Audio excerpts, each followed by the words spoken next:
Pessoal, tudo bom? Hoje a gente vai falar de como que você pode usar os processos de busca da internet para que seu aluno aprenda. Para quem não me conhece, meu nome é Marília e esse é o canal do EduCanvas. Toda semana a gente lança vídeos sobre educação. Se você é interessado nesse assunto, não deixe de compartilhar, seguir a gente e ativar o sininho, porque aí você vai saber toda vez que tiver um vídeo novo.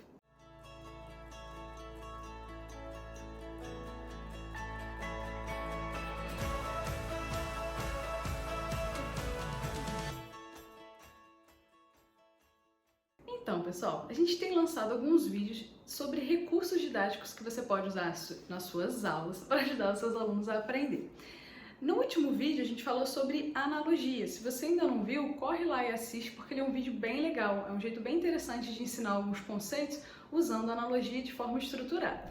No vídeo de hoje a gente já vai apresentar 3 formas diferentes que você pode utilizar para estabelecer processos de aprendizagem na sua aula utilizando busca na internet. Pois é, atualmente a gente está trabalhando no sistema remoto, mas a gente já sabe que a forma de estudar mudou. A primeira coisa que o aluno faz quando ele quer saber sobre alguma coisa é ir num site de busca ou ir num site que tem vídeos para ele assistir vídeos sobre aquilo. A biblioteca já não é o lugar número 1, isso mudou. E aí, como é que a gente usa essa busca do aluno para que ele aprenda de forma estruturada? Pois é, quem nunca ficou maluco tentando estudar sobre alguma coisa sozinho? Olhou a internet, chegou lá, digitou um tema, 3 milhões de conteúdos, não sei quantos mil vídeos, não sei quantas formas diferentes de estudar. Pois é, isso está acontecendo com você, professor, e está acontecendo com o seu aluno também. Ele está entrando na internet, está vendo diferentes formas de aprender, diferentes formas de pesquisar. E isso, às vezes, causa uma ansiedade, às vezes causa uma paralisação, aí o aluno para e não estuda, não pesquisa, porque fica realmente confuso com a quantidade de coisas que a gente tem disponível na internet. E o outro problema disso, que é muito interessante, que eu sofro disso e talvez vocês também, que quando a gente vai estudar uma coisa específica, a gente fica sempre com a impressão de que a gente poderia estar estudando outra, porque já tem outras coisas disponíveis, porque eu já poderia estar fazendo isso, já poderia estar fazendo aquilo. Então, esse sentimento de estar sempre atrasado quanto ao aprendizado, ele aumentou muito depois que a gente teve acesso a mais informações via internet. Então, a ideia do vídeo de hoje é você estabelecer alguns métodos de busca para gerar aprendizado, gerenciar esse processo para poder ajudar o aluno a entender como que ele pode fazer quando ele quiser aprender alguma coisa. Esse vídeo vai ser um pouquinho diferente dos outros. Normalmente eu trago para vocês assim os métodos, tudo junto, e no final eu dou algumas dicas de como fazer, de como usar. Dessa vez eu vou fazer o seguinte: a cada método eu já vou apresentando alguns exemplos de como usar, de como fazer, e no final do vídeo eu vou trazer o critério de avaliação que você pode usar. Quais instrumentos de avaliação você pode usar para cada tipo de busca que você vai estabelecer com seus alunos?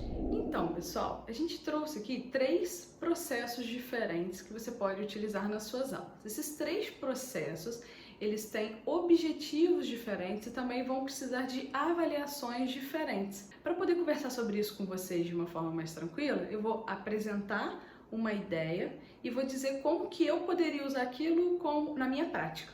Então, só lembrando, eu sou professora de matemática, dou aula no ensino médio e também no ensino superior. Então, como que eu poderia usar esses 3 tipos de buscas diferentes nas minhas aulas? Então, vamos para o nosso primeiro processo de busca. A gente chama esse processo de processo aleatório de aprendizagem.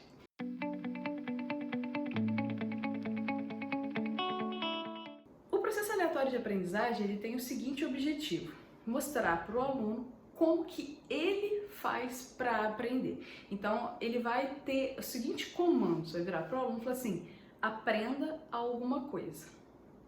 É isso. Ele vai escolher alguma coisa para aprender usando a internet. Ele pode escolher o que ele quiser. No meu caso, como professor de matemática, eu iria pedir para ele escolher alguma coisa na área de ciências para ele poder estudar. O que ele quiser também. Por que esse método é interessante? Como é que você pode usar ele nas suas aulas?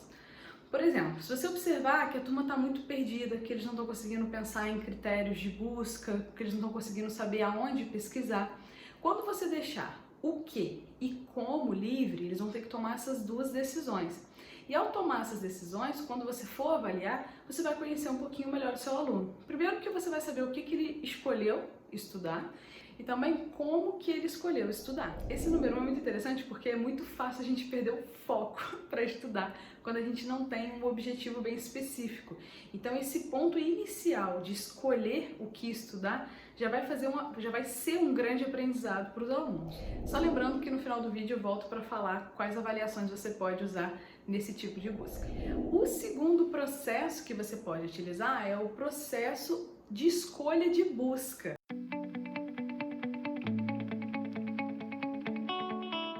Olha só que legal, ele já é um pouquinho diferente. Eu vou falar para o aluno um objetivo de aprendizagem amplo, não específico, e aí um exemplo. Por exemplo, olha, eu quero que vocês estudem geometria analítica. É diferente de eu falar assim, eu quero que vocês estudem equação da reta. Isso é algo bem específico dentro de geometria analítica, um conteúdo bem específico dentro de geometria analítica. Quando eu peço para eles estudarem geometria analítica, eles vão ter que pensar em tudo, eles vão ter que pensar nos pré-requisitos, no que eles já sabem, no que eles não sabem, o que eles acham que eles têm que aprender, por onde que eles vão, qual é a referência que eles vão usar, eles vão seguir um livro, eles vão seguir um canal do YouTube, o que eles vão seguir. Então, o processo de como estudar fica a cargo deles, eles que vão definir isso. O terceiro processo de busca é o processo guiado.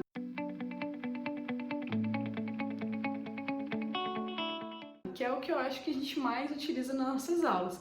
A gente pega um certo tema, vai desmiuçar esse tema em alguns pontos específicos e vai guiando a busca de acordo com cada tema. Então, a aula de hoje de estatística foi sobre média, mediana e moda.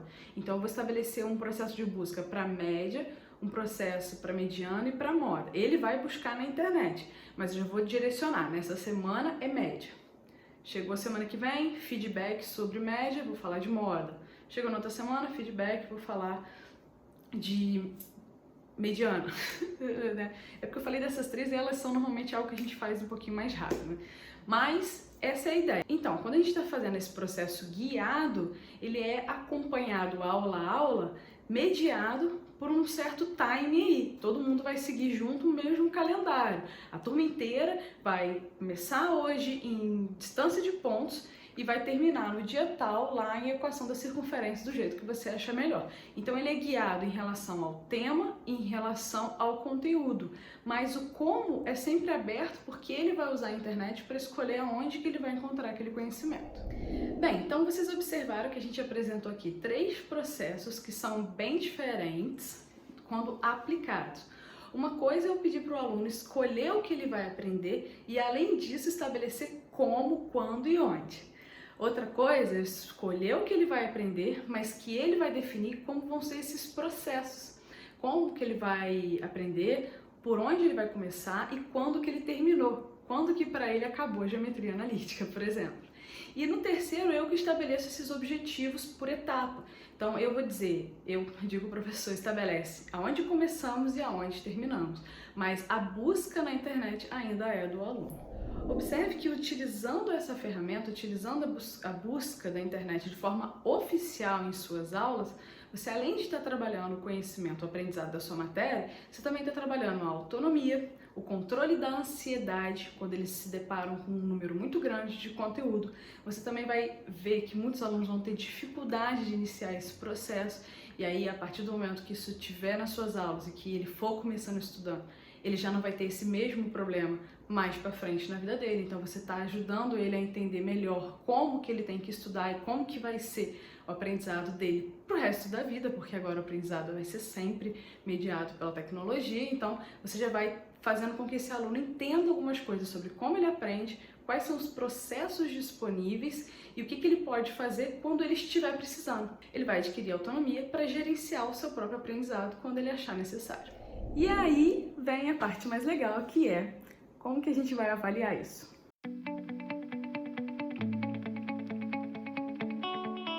A avaliação vai ser um pouquinho diferente em cada um desses 3 métodos. Vamos pensar aqui só em instrumentos de avaliação, o que você pode usar, porque de uma forma ou outra você no final vai ter que quantificar essas notas, não tem jeito, né?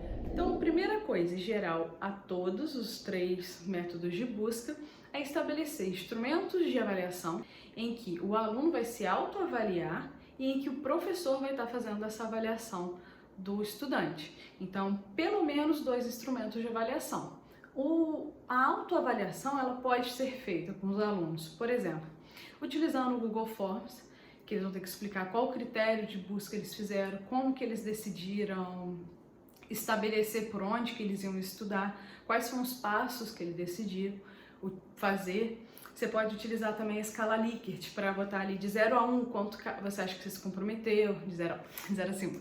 De 0 a 5 quanto que você acha que você estudou no tempo que você queria, de 0 a 5 quanto você acha que esse tema que você escolheu foi relevante para o seu aprendizado, etc. Outro instrumento que você pode usar também é o Google Agenda. Você pode pedir para os alunos marcarem no Google Agenda todo o tempo que eles passarem estudando. Ou eles podem usar algum aplicativo de estudo, alguma coisa, que eles vão estar ali dizendo, ó, nesse tempo, nesse dia eu estudei isso. Passou no outro dia tal, eu estudei aquilo. Se for o Google Agenda, eles podem passar para você tirar um print, compartilhar do jeito que você achar melhor. E você vai ver qual foi o cronograma, quanto que eles estavam estudando e como que eles se organizaram. Ah, e também, além disso, tem o bom e velho questionário também, que você pode colocar algumas questões abertas sobre o processo de aprendizagem que é relevante. Por exemplo, uma pergunta boa é: por onde você decidiu começar? Como que você dividiu o seu tema para poder aprender esse conteúdo que você escolheu? Essa é uma pergunta boa para se fazer para os alunos. Então, bem, saí fazendo um brainstorm aqui com vocês, mas agora vamos com calma, vamos pensar nesses 2 momentos. A avaliação do professor. O que a gente pode fazer? A gente pode utilizar, por exemplo, o Google Forms, que tem um vídeo aqui do professor Washington explicando como que faz. A gente pode utilizar um vídeo em que o aluno vai descrever o processo dele, como que ele foi fazendo para aprender. Ele pode fazer um diário com vídeos todos os dias, depois fazer um vídeo compilado para você. Ou ele pode fazer um vídeo explicando o conteúdo. Sobre tipos diferentes de vídeo que você pode usar na avaliação, eu vou deixar o link aqui também do vídeo que a gente tem no canal sobre como avaliar através dos vídeos. Bem, então você, professor, no final do processo, pode solicitar que eles respondam um Forms, pode solicitar um vídeo, pode pedir também um portfólio do processo de aprendizagem, que também é bem legal. Essas são algumas dicas de instrumento que você pode utilizar. Agora, para fazer a autoavaliação dos alunos, o olhar para o instrumento é diferente. Porque para ele fazer uma autoavaliação que gere algo para ele de bom, ou que tenha um feedback legal, tem que ser perguntas que vão fazer com que ele reflita, que ele pense sobre esse processo de aprendizagem que ele viveu.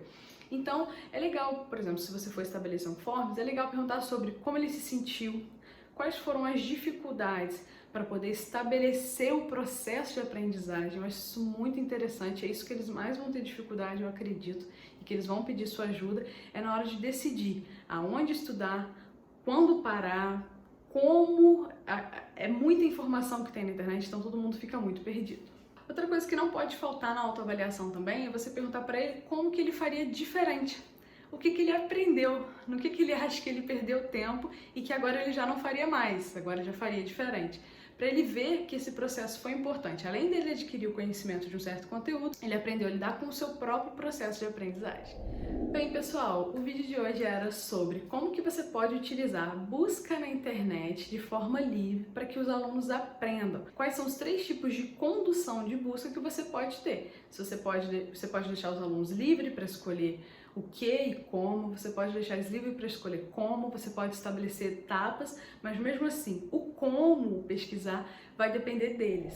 E a gente gostaria de refletir sobre isso um pouquinho aqui rapidinho. Na verdade, quando a gente fala que a gente está estabelecendo esse processo ele já existe.